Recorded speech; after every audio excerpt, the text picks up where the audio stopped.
திருமாவளவன் அவர்கள் மட்டும்தான் வந்திருக்காங்க.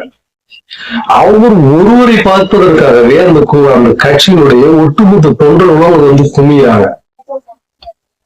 இது விடுதலை சிறுத்தைகள் கட்சியை சேர்ந்த தொண்டர்கள் தான் வந்தவர்கள் இல்லாம. ஆனா இத பத்தி பேசுறதுக்கு எந்த ஒரு தொலைக்காட்சியும் துப்பு கிடையாது. எல்லா தொலைக்காட்சியும் நடுநிலையான தொலைக்காட்சின்னு சொல்லிட்டு எங்களை மாதிரி யாரும் நடுநிலையா பேச முடியாது. நாங்க நடுநிலையாளர்கள், நாட்டில் நடக்கிறத எல்லாத்தையும் அப்படியே கரெக்டா பேசுவோம் அப்படின்னு சொல்ற எந்த தொலைக்காட்சியும் இத பத்தி பேசுறது முன்வரல. ஏன்னா மிகப்பெரிய ஒரு கட்சியா இருக்கணும். அதாவது விடுதலை சிறுத்தைகள் கட்சி மிகப்பெரிய ஒரு மூன்றாவது மிகப்பெரிய கட்சியா இருந்தால் கூட இவர்கள் திமுக போன்ற கட்சியில கார்பரேட் முதலாளிகள் இருக்கிற ஒரு கட்சி. அதெல்லாம் அவங்கெல்லாம் அதனால அவங்க மிகப்பெரிய ஒரு தொகையை வாங்கி கொண்டு அவங்க பேச மறுக்கிறாங்கிறத நம்ம பேச வரோம். ஏன்னா இதே போல திமுகவுல ஒரு கூட்டம் நடந்திருந்தா, ஒரு மாநாடு நடந்திருந்தா எப்படி பேசிருப்பீங்க? எவ்வளவு ஒரு ஆறாவரமான பேச்சு பேசிருப்பீங்க. 2031 அடுத்து திமுக தான் ஆட்சிக்கு வரும் சொல்லுவீங்கல்ல. ஏன் விடுதலை சிறுத்தைகள் கட்சி ஒரு மிகப்பெரிய ஒரு மாநாடு நடத்துது. அதுல கூட்டம் உள்ள அரங்கிலேயே 10 லட்சம் பேர் இருக்காங்க. வெளியில பார்த்தோம்னாக்க ஒரு 15 லட்சம் பேர்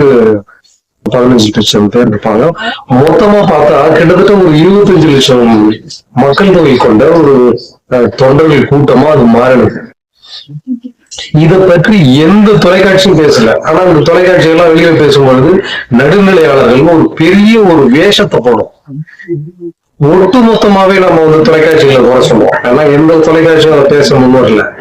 ஏன்னா ஒரு ஒடுக்கப்பட்ட ஒரு மிகவும் நலிந்த கடைகோடி மனிதன் இடத்திலிருந்து உருவாகிய அந்த கட்சி தான் விடுதலை சிறுத்தைகள் கட்சி. அந்த கட்சி ஒரு மிகப்பெரிய ஒரு வளர்ச்சியை நோக்கி போகும்பொழுது அதால அதை எந்த ஒரு கட்சிகளும் பொறுத்துக்க முடியல. ஏன்னா யாருமே அதை பேச முன்வரல. ஆனா நீங்க பாருங்க, தொலைக்காட்சியை தொடர்ந்தீங்கன்னாக்கா, தொலைக்காட்சி போட்டோமா அப்போ அவ்வளோ ஒரு நடுநிலையா உள்ளவங்க மாதிரியே பேசுவாங்க. யார நம்புறது? யாரு நடுநிலையாளர்? நீங்க நடுநிலையாளர்களா?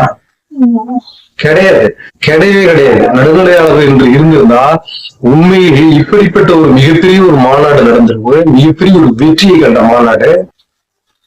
அந்த மாநாட்டினுடைய தொண்டர்களுக்கு எதுவும் ஆயிடக்கூடாது.